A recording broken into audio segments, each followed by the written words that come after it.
उद्धव जी चल दिए, मथुरा से गोकुल के लिए जा रहे हैं, ब्रज में जा रहे हैं, वृंदावन में जा रहे हैं। रास्ते में जाते हुए एक व्यक्ति से उद्धव जी ने पूछा कि नंद बाबा का घर कौन सा है। उस व्यक्ति ने कहा कि देखो ये नहर जो आ रहा है ना, इस नहर के किनारे किनारे आप चले जाओ, बाबा नंद के आंगन में पहुंच जाओगे, क्योंकि ये नहर जो है बाबा नंद के आंगन से निकला है। उद्धव जी ने पूछा कि बाबा नंद के आंगन से ये नहर कब से निकला है। कहा कि जब से कन्हैया नंद भवन को छोड़कर मथुरा चले गए, तब से समस्त ब्रजमंडल की नर नारियां मैया यशोदा के आंगन में आकर के बैठ करके कन्हैया की प्रतीक्षा करते हैं, और उस प्रतीक्षा में जितने आंसू गिरे हैं वो आंसुएं आज नहर बनकर के परिणित हो गई हैं। उद्धव इस मार्ग से जाओगे तो तुम मैया यशोदा के आंगन में पहुंचोगे। उद्धव जी जाने लगे। रास्ते में ठाकुर का पीतांबर ओढ़े उद्धव जी रथ पर सवार थे। दूर खेत में बैठा मनसुखा ने देखा कि पीतांबर ओढ़े हुए रथ पर सवार होकर के मथुरा से इस गोकुल में आने वाला कोई और नहीं हो सकता, मेरा कन्हैया ही होगा। कन्हैया के सिवा और कोई आ ही नहीं सकता है। मनसुखा ने मन में विचार किया कि मैं कन्हैया से मिलने नहीं जाऊंगा, मैं उससे बात नहीं करूंगा। उसने परसों कहा था आने के लिए, लेकिन उसने अपने वादे पूरे नहीं किए, इसलिए मैं उससे नहीं बोलता। और वह मनसुखा रूठ करके और उसी खेत में बैठ गया कि मैं नहीं जाता मिलने के लिए। तब तक मनसुखा को फिर ख्याल आया कि कहीं यह कन्हैया कुछ देर के लिए ही आया हो और मैं नहीं गया तो कन्हैया तो चला जाएगा, मैं कन्हैया से मिल नहीं पाऊंगा। यह सोच करके मनसुखा उस खेत से दौड़ पड़ा। दौड़ करके रथ के समीप में आया और रथ के समीप आकर के जब देखता है तो उस रथ में कन्हैया नहीं, कन्हैया जैसा कोई और बैठा हुआ है। पता चल गया कि मथुरा से कन्हैया का संदेश लेकर के कोई संदेशवाहक इस ब्रज में आया है। उद्धव जी नंद भवन के सामने पहुंचते हैं। बाबा नंद देखते हैं, उद्धव को हृदय से लगा लेते हैं। उद्धव को देख करके ऐसा प्रतीत हुआ कि मेरा कन्हैया आ गया। मैया यशोदा, बाबा नंद, सबके आंखों में अश्रु हैं।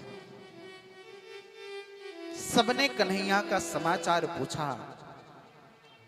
मैया यशोदा कहती कि उद्धव तू बताना, मेरा कन्हैया ठीक तो है ना? मेरे कन्हैया ने कोई संदेश भेजा है मेरे लिए? उद्धव हम पढ़े लिखे नहीं हैं, यदि कोई संदेश भेजा हो तो तुम ही पढ़ करके सुना दो। ठाकुर जी संदेश भेजते हैं मैया यशोदा और बाबा नंद के लिए। उठो मैया को सुनैयो, उधो मैया को सुनैयो, तेरो लाला बड़ो दुख पावे। हे उधो, मेरी मैया को बताना कि मैया के बिना उसका लाला बड़ा कष्ट पाता है। क्या कष्ट पाता है? ठाकुर जी कहते हैं कि मेरी मैया से उद्धव तुम कहना कि जब ये कन्हैया सुबह सुबह उठता था तो मैया ठंड में गर्म जल लेकर के अपने हाथों से इस कन्हैया का मुख पोंछ देती थी।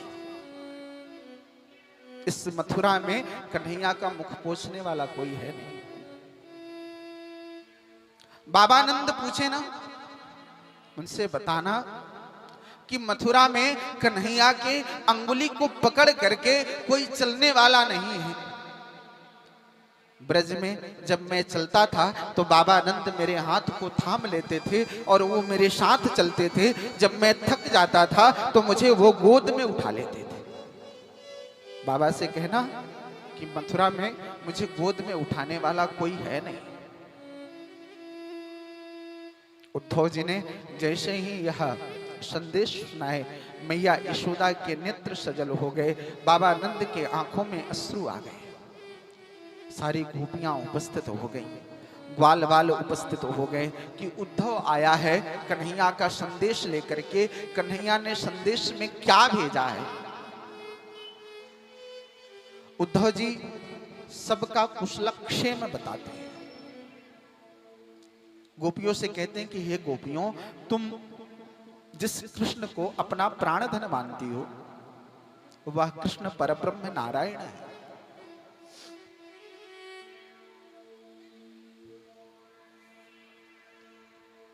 तुम उस कृष्ण का भजन कर सकती हो, का ध्यान कर सकती हो। वह कृष्ण मंत्रों के द्वारा प्राप्तव्य है, इतना तो सुनना ही था। गोपियों ने जब बोलना शुरू किया तो उद्धव ने हाथ जोड़ लिए। गोपियों ने कहा कि हे उद्धव, तुम जिस बात को कह रहे हो ना, उस बात को मैं बहुत भली भांति जानती हूं। इतने ही देर में एक भ्रमर आ गया और जैसे ही वो भ्रमर आया, उस भ्रमर को देख करके गोपियां कहती हैं, मधुपकी तव बंधो मां स्पृशांघ्रिम सपत्न्या कचविलुलितमाला कुंकुमस्मश्रुभिर्नः। हे भ्रमर, तुम मुझे स्पर्श मत करना, तुम मुझे छूना नहीं। हे भ्रमर, जो गुण तुम में है ना वही तुम्हारे स्वामी श्री कृष्ण में है। तुम भी पुष्पों पे बैठते हो, उससे अपना बनाते हो और उसका पराग लेकर के तुम उड़ जाते हो। यही काम तुम्हारे स्वामी श्री कृष्ण करते हैं। तुम में और उनमें कोई ज्यादा अंतर नहीं है। मुझे पता है कि